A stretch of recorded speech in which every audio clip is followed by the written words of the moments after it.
தமிழ்நாட்டில் ஆளுமைக்கு சரியான ஆளே கிடையாது.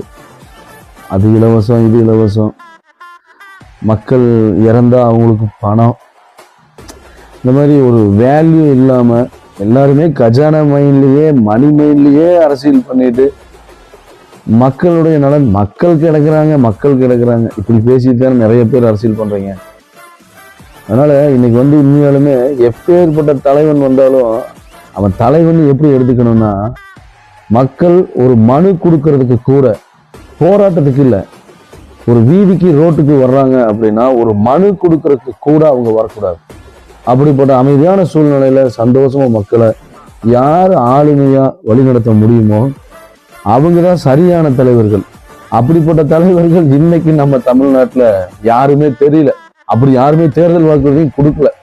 எல்லாரும் அது இலவசமா தர்றேன், இது இலவசமா தர்றேன், மக்களை பிச்சைக்காரன் நினைச்சிட்டாங்கன்னு நினைக்கிறேன். அதனால நல்ல ஆளுமைக்கு மூளை வளர்த்துக்கோங்க உங்க புத்திய.